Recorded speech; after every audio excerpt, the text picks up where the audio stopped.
Quando a gente fala em evidência, né, políticas públicas baseadas em evidência, a gente tem que ir a campo. Sim. E na minha área em particular, não estou falando dos economistas, estou falando do quem é da área jurídica, né? Na minha área em particular, infelizmente, se produz muito academicamente, muitas verdades que influenciam mais as leis do que os trabalhos empíricos provenientes da economia, Sim. com base em achismo, Sim. em retórica pura. Um número que pode também chocar, né, a nossa audiência aqui, boa parte dos estados do Brasil, e de onde eu venho do Rio Grande do Norte, sou professor da Universidade Federal do Rio Grande do Norte, o poder público recebe pena de privação de liberdade em sua totalidade. Quando o Estado não dispõe mais de estabelecimentos para os 2 últimos regimes do cumprimento de pena, pelo qual todos os presos passam, inclusive aqueles que praticam crimes bárbaros, eles simplesmente soltam o indivíduo antes dele terminar de cumprir a pena, com ou sem a tornozeleira eletrônica. E aí, qual é o dado mais absurdo, né? A pena do estupro no Brasil é de 6 a 10 anos. Então, costuma-se a condenar um estuprador que foi pego pela primeira vez, até porque é muito comum, já que o estupro é um crime praticado às escondidas. Claro. Você pega um indivíduo uma vez só, né? Embora ele já tenha praticado, talvez, infelizmente, vários crimes da mesma natureza. A condenação dele vai ser ali em 6 a 8, porque ele é primário. A pena é de 6 a 10, não tem como eu chegar muito perto do 10. E no Rio Grande do Norte, em particular, isso é a realidade não só do meu estado, mas de outros, 8 anos não autoriza prender o sujeito numa penitenciária. Porque para prender numa penitenciária, o Código Penal diz que a pena tem que ser maior do que 8.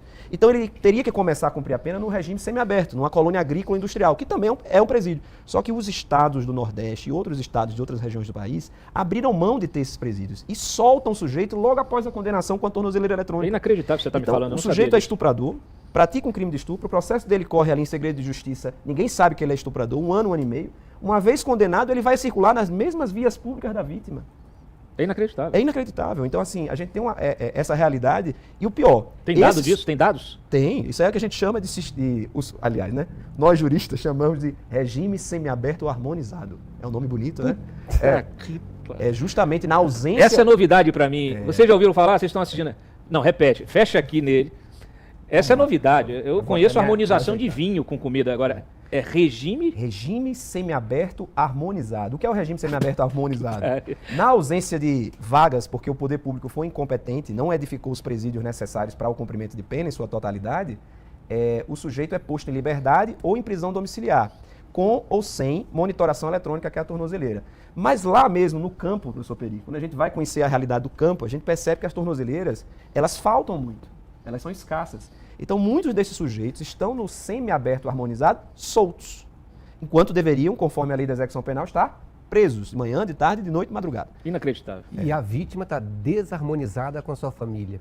Ela está psicologicamente afetada, imagina, a família destruída. Esse é o chamado, é o crime, esse tipo de crime, para a vítima, né, é aquele crime que ele é... É uma pena, é uma morte em vida. Acho que agora me fugiu o termo, mas é porque ele é duradouro, ele dura no tempo. Isso. A pessoa nunca, aquilo vira um trauma psicológico, e a pessoa nunca, ela fica, a vítima cumpre essa pena pelo resto da vida, ela leva aquilo no psicológico dela, no emocional dela, pro resto da vida. Né? Então, assim, é inacreditável. Primeiro que é crime de estupro, o sujeito tinha que ir pra cadeia e ficar, né? Sinceramente. Agora, também... É muito curioso, né? Porque essa agenda aí, né? Os caras colocam qualquer coisa vira estupro, né? E ao mesmo tempo o estupro de real não dá cana. É um negócio assim, uma confusão. E eu usei o exemplo do estupro para ter um exemplo extremo. Porque se acontece com estupro, acontece com furto, com estelionato, com contrabando. Né? E agora nem mais no contrabando em particular, nem mais a pecha de ser condenado criminalmente existirá. O sujeito já não ia recluso, né? A Yanina tá falando assim, conta sobre esse semiaberto harmonizado pro Caiado. Aliás, muita gente aqui no chat, o pessoal que tá no chat aí, todo mundo aqui elogiando vocês e tal, excelente chat. O pessoal perguntando se o livro não tem na versão do Kindle. Não sei, deve ter. Acredito que vai ser disponibilizado. Acredito que sim, né? O Darkman falando aqui justamente dessa falácia aí, né, das estatísticas. Ele até dá o exemplo, médicas mulheres ganham menos que médicos homens, é uma falácia. Mesma coisa, grosso modo, mulheres preferem pediatria, homens neurologia, cirurgias cardíacas, que pagam mais. Por aí vai, né? A gente tem aí realmente o Antônio, estatística é igual biquíni, mostra tudo e esconde o essencial. É isso, a gente tem de lidar com absurdos, as pessoas... Eu fico me perguntando, eu nunca tinha ouvido falar desse negócio de regime semiaberto harmonizado. Vocês imaginam os absurdos que a gente vive todo dia. Aí você se pergunta, cidadão comum, você fica se perguntando como é que pode, sujeito que, né, sai na mídia, o fulano estuprador, já tem passagem, já estava na rua. Assim, o cara foi condenado ontem, já está na rua, e você se pergunta, por que está na rua? É porque não tem onde prender. É porque os estados, aí, numa boa, eleitores, a gente tem identificação desses estados, depois você me passa isso, eu vou fazer questão de a gente publicar esse artigo, trazer esse tema depois aqui, porque a gente tem que cobrar dos governadores que não constroem esses presídios, essas colônias agrícolas, que é uma coisa que está prevista para acomodar estupradores e afins, né? Tem um detalhe aí ainda, professor Pedro, me permita aqui também. Vocês lembram do fim das saidinhas, né? Foi uma alteração na lei, que foi muito festejada no Congresso, né? Para reduzir a sensação de impunidade. Sim. Só que teve um ovo da serpente na lei. Acabaram com as saidinhas, mas na mesma lei que promoveu essa alteração, na lei da execução penal, essa história de você poder cumprir a sua pena no regime semiaberto e aberto, que antes era um entendimento do STF, foi colocado na lei. Virou lei. Então, esse cenário que eu estou passando para vocês aqui, de que, imagina, a pena é 10 anos. O sujeito tem que, nesses 10 anos, passar 3 no regime fechado, 3 no regime semiaberto, 3 no regime aberto e 1 em livramento condicional. Ele vai fazendo esse retorno, digamos assim, paulatino até a liberdade, sendo que o semiaberto, conforme a lei de aberto, não tem nada, ele é preso o dia inteiro.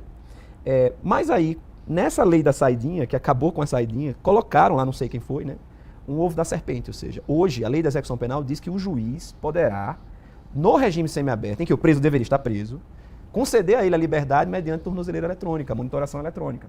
E aí, quais são essas situações? Todos os presos do Brasil que começaram no regime fechado vão passar por isso, vão ser beneficiados por isso, na maior parte da sua fração de pena cumprir, né? Porque 2/3 da pena aí, em média, e todos os condenados por penas de prisão de até 8 anos já vão começar cumprindo pena de tornozeleira harmonizados.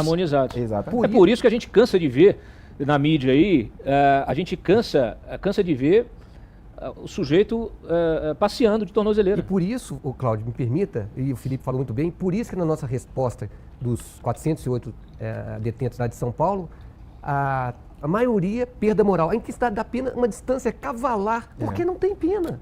Não tem pena. E aí a gente coloca, né? E quando a gente pergunta qual seria, só lembrando, né? Qual seria a punição que iria fazer com que o senhor não fosse para o delito que o senhor cometeu, cometeu em hipótese alguma, pena de morte, prisão perpétua e ponta a ponta, que a nossa audiência já sabe qual que é. Pegou 30, é 30, não tem saidinha, não tem remissão, não tem visitante, não tem nada disso. Eles mesmos colocam isso. Eu estou começando a entender porque nessas condenações do 8 de janeiro, tá todo mundo, os caras forçam a barra para condenar todo mundo a 15, 14, 17 anos, justamente para eles não se beneficiarem desse regime semiaberto harmonizado. E por que eu trato dessa questão sempre que possível? Porque há uma interpretação equivocada do Supremo, proposital, de colocar 2 crimes, um é abolição, tentativa de abolir o Estado Democrático de Direito. E outra é associação criminosa, né? Não, tem o negócio do golpe, que são crimes golpe que são... de Estado e ainda imputa associação criminosa. Não, isso. Só que o que acontece? Tudo bem, associação criminosa. Isso é um outro problema, viu? Eu até vou te passar aqui a minha visão. Mas assim, quando você condena o sujeito a golpe de Estado, e você condena ele também a tentativa de abolição, você está condenando sobre 2 crimes que ou você condena sobre um ou outro. Não dá para você condenar. A gente chama de ne bis in idem, ou seja, você não pode punir uma pessoa duplamente pelo mesmo fato. Então, ou você pune aqui ou pune aqui, né? Ou ela tentou ou ela conseguiu.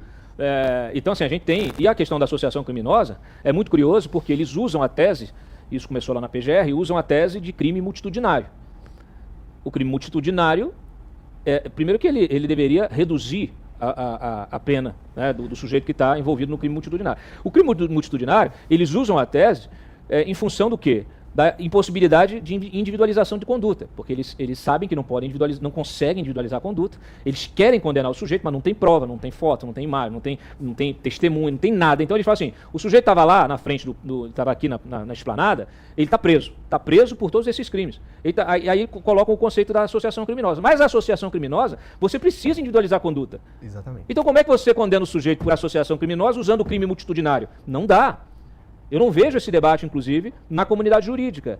São crimes excludentes. O máximo que pode acontecer é você condenar por associação criminosa a cúpula que organizou, que incentivou o crime multitudinário. Aí você identifica a cúpula. E nesse caso aqui você não tem nem identificação da cúpula, porque até agora falou-se muito de que isso seria uma organização, essa tentativa de golpe seria ter sido organizado pelo Bolsonaro, pelos seus ministros, etc. E tal, e até agora você não conseguiu provar que isso aconteceu. Então, olha, é complicado. Para o Daniel Silveira, inclusive, tem colônia agrícola, arrumaram a colônia agrícola lá no Rio de Janeiro, no interior do Rio de Janeiro, lá tem. Alguns estados têm, outros não, né? Mas assim, atualmente, mesmo possuindo esse estabelecimento penal, com a mudança na lei, o juiz pode mesmo assim conceder essa liberdade vigiada, né? Que não é encarceramento. Então não pode contabilizar o que eles fazem como população encarcerada. Olha só, Felipe, você